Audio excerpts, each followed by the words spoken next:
warahmatullahi wabarakatuh. Halo semuanya, selamat datang kembali di PSM Podcast Serambi Masjid Margoyono. Kali ini kita bakal ngobrol santai nih di malam yang spesial ini, yaitu malam Lailatul Qadar. Nah, malam yang lebih baik dari 1000 bulan. Sebenarnya Lailatul Qadar itu apa sih? Kok spesial banget? Kita kumpas bareng-bareng ya. Tapi sebelumnya kita perkenalan dulu nih. Aku, Febri, yang sangat excited banget buat ngobrolin topik ini. Dan aku Raya, di sini aku sangat bersemangat untuk mencapai keberkahan dari malam Lailatul Qadar ini. Nah, Feb, tapi kita di sini nggak sendiri ya, kita nggak berdua. Oh iya, berarti kita ada narasumber lain ya? Iya, jadi kita di sini akan ditemani oleh narasumber spesial kita, yaitu Ustazah Eta.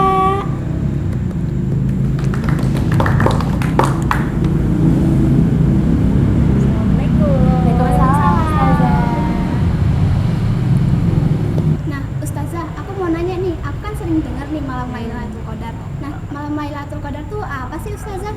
Jadi malam Lailatul Qadar itu adalah malam di mana kita akan memperingati di mana Al-Quran itu diturunkan ke dunia. Nah, di saat itu juga disebutkan kalau malam ini tuh lebih baik dari 1000 bulan.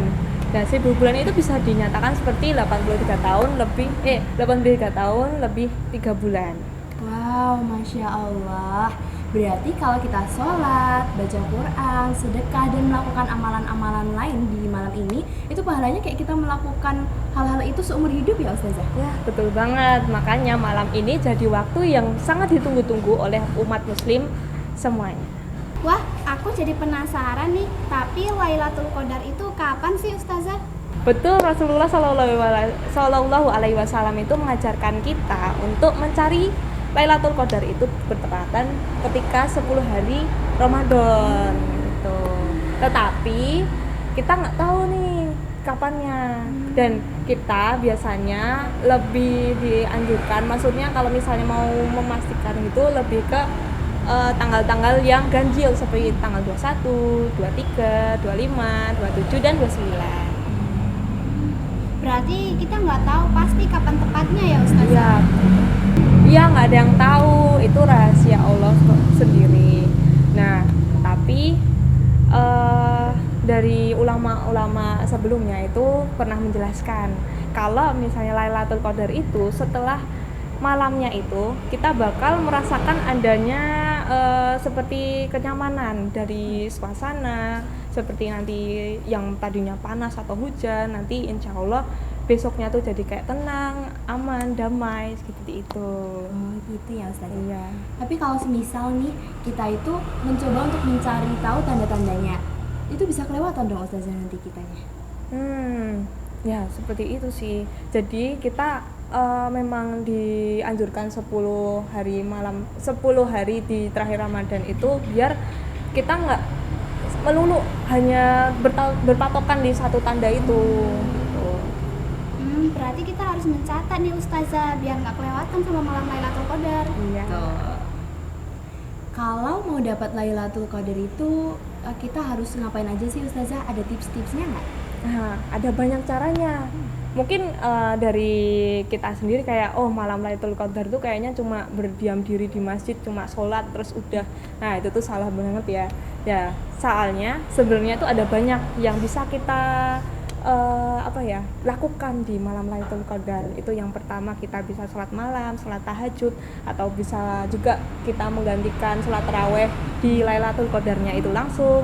Terus kita bisa baca Al-Quran, terus kita bisa berzikir dan berdoa, serta curhat mungkin sama Allah, dan membaca buku-buku keagamaan gitu.